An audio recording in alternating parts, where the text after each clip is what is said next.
Spanish Non-Lucrative Visa Requirements 2024. Welcome to Spainguru. Today we're focusing on this type of visa, perfect for retirees or anyone with sufficient funds looking to enjoy Spain's lifestyle without working there. This visa allows you to live in Spain, enjoying its culture and climates, as long as you can financially support yourself. We'll cover the key requirements and steps to secure your place under the Spanish sun, making your transition smooth and straightforward. Let's get started on your journey to a new life in Spain.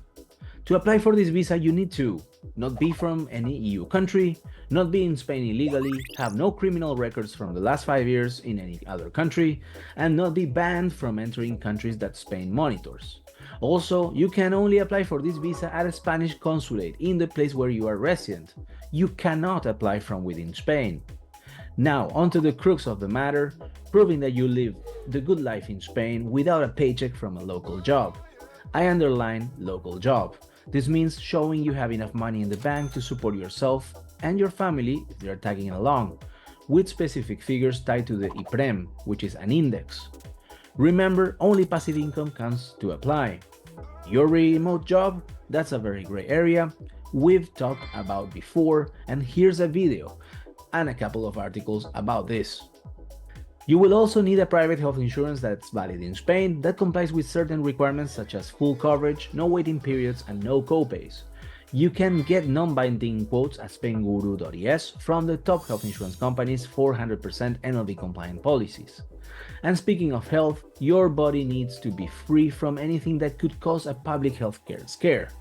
So yes, that includes obtaining a medical certificate proving you are not bringing anything contagious beyond your infectious personality. It's funny that Americans or British can come 90 days every 180 days per year to Spain carrying any of these diseases, but there's no need for this certificate when entering as a tourist in Spain. But if you want to stay longer, you will need it. By the way, you can also obtain this medical certificate completely online from UK or Spanish doctors at Spainguru.es. Application fees? Yes, these exist as well. They are about 516 British pounds in the UK and 152 US dollars in the US. For those wondering about the numbers, you'll need to prove financial robustness to the tune of 400% of the IPREM index for yourself and an extra 100% for each family member. Translation, you need a decent stack of cash of around 29k euros for a single applicant and an extra 7,200 euros for each dependent. These can be savings, passive income, and some people could use credit card too, but it depends on each consulate's interpretation of the rules. Notice that several documents require legalization by apostille and sworn translation.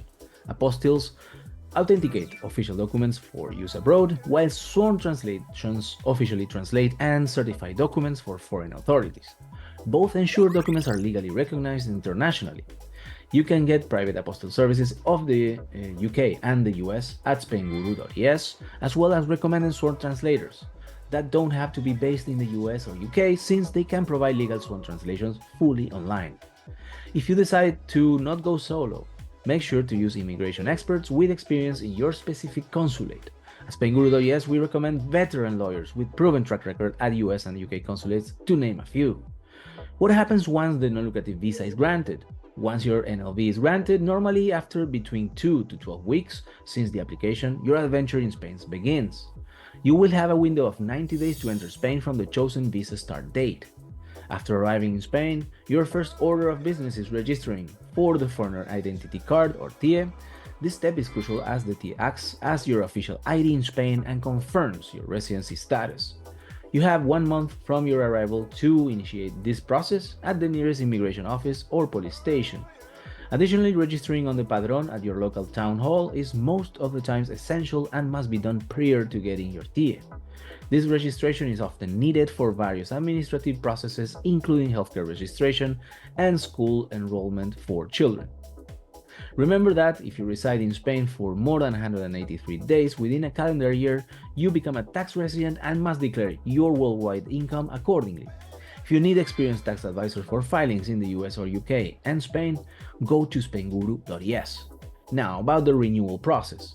The initial non-lucrative visa grants you a 1-year stay. To extend your adventure, you must apply for renewal 60 days before your current visa expires. The renewal, if approved, extends your stay for 2 additional years. This process involves demonstrating continued financial means and health insurance coverage, similar to the initial application requirements.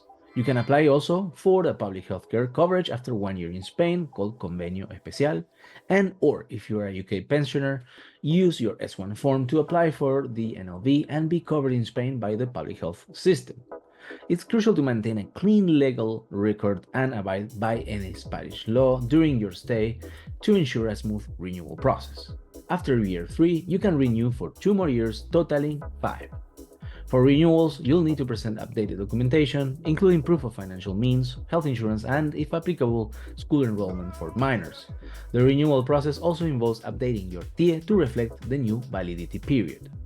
After 5 years of legal residency, you may apply for long-term residency or even Spanish citizenship, subject to specific criteria like integration into Spanish society, which may include language proficiency and understanding of Spanish culture and laws. You would typically be eligible after 10 years of residency in Spain, although some passport holders, Ibero-American, Filipinos to name a few, can apply after only 2 years. Now let's do a little frequently asked questions section. How long can I be out of Spain on a Spanish Non-Lucrative Visa? You can be out of Spain less than 183 days per year if you want to renew it. Even if there was a ruling against this, it is advisable. And also, if you plan to apply for the long-term residence after 5 years, there is a requirement of not being out more than 2 months per year and no more than 6 months as in one single travel outside of Spain. So you have to think about those things at the same time. Next question. Do you have to pay tax in Spain on a Spanish Non-Lucrative Visa? The answer is yes. If you stay in Spain for more than 183 days or have center of interest in Spain, you become tax resident in Spain and pay tax on worldwide income. Next question. Can I open a business in Spain with a non-lucrative visa? In general terms, holders of non-lucrative visa residence permits are not allowed to work in Spain. As a result, if you want to set up a business or become self-employed, you need to swap permits. Next one. Can you work remotely on a Spanish non-lucrative visa? You definitely cannot use that income to apply for the visa at a consulate, but it is a gray area for people whose visas are already granted, meeting financial requirements without a remote income. This is no legal advice. Consult with an immigration expert. What is the difference between non-lucrative visa and digital nomad visa in Spain? Under the non-lucrative visa, applicants are not allowed to work in Spain, even if they are working for an employer abroad.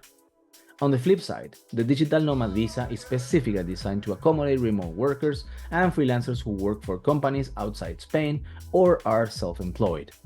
Next question. How long does it take for the Spain to approve a non-lucrative visa? It can be up to 3 months. And what is the total cost of a Spanish non-lucrative visa application? A rough estimate for total cost per person, accounting for fees, translations, and related expenses, falls within the range of 1,500 to 3,000 British pounds or US dollars. This estimate includes essential costs, with the higher end of the spectrum covering additional expenses such as health insurance and legal services. In closing, don't forget to join our dedicated non-lucrative visa Facebook group, the largest and most active of its kind. Here, you have the opportunity to ask questions to our community, even anonymously, and gain insights from those who've navigated the process themselves. Oh, and one more thing. Apparently YouTube says you're gonna love watching this video right here. I think you should watch it.